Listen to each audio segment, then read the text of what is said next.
নমস্কার বন্ধুরা, welcome to my channel SB explorer. তো বন্ধুরা, থাম্বনেলটা দেখেই বুঝতে পারছো টপিকটা কতটা ইন্টারেস্টিং হতে চলেছে। তো বেশি দেরি না করে ভিডিওটা শুরু করা যাক। তার আগে যারা চ্যানেলে প্রথমবার এসেছো অবশ্যই সকলে একটা করে সাবস্ক্রাইব করে দিও। তোমরা সাবস্ক্রাইব করে রাখলে পরবর্তী ভিডিও বানানোর মোটিভেশন অনেক বাড়ে, সেক্ষেত্রে অবশ্যই সকলে একটা করে সাবস্ক্রাইব করে দিও। তো বন্ধুরা, যে আপডেটটা তোমাদেরকে দেবো এই ভিডিওতে তোমরা থাম্বনেলটা দেখেই সকলেই বুঝতে পারছো। তো সেটা হচ্ছে আন্দ্রে রাসেলকে নিয়ে। তো বন্ধুরা, ইতিমধ্যে দাঁড়িয়ে তোমরা সকলেই জানো রাসেল তার কিন্তু ফর্ম একদমই নেই, ফর্মের ধারের কাছে নেই। বলের সাথে কিছু উইকেট নিলেও ব্যাট হাতে একদমই জাদু দেখাতে পারছেন না এই রাসেল।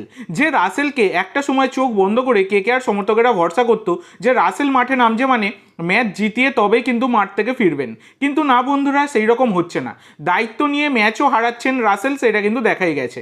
ধরে খেলার নামে বালাই নেই, মানে সেই জোরদার বড় বড় শট মারতে গিয়ে আউট হচ্ছে, নয় ক্যাচ দিচ্ছেন নয়তো বোল্ড হয়ে যাচ্ছেন, কখনো কখনো রান আউট হয়ে যাচ্ছেন।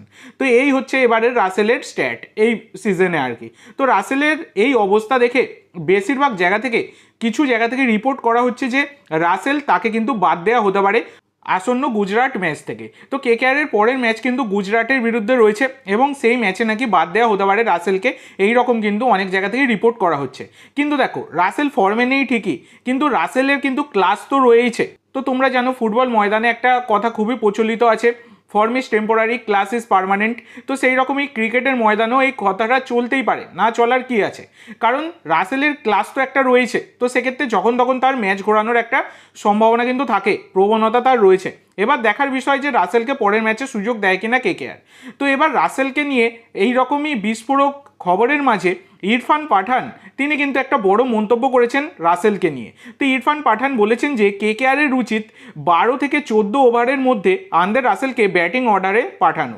যদিও সে কিছুটা অফ ফর্মে রয়েছে, মানে আউট অফ ফর্মে রয়েছে, তাকে যতটা সম্ভব বল দিন, তাকে দাগ আউটে রেখে লাভ নেই, এটা কিন্তু জানিয়েছেন ইরফান পাঠান। তো এটা একটা বড় মন্তব্য বলা যায় রাসেলকে নিয়ে।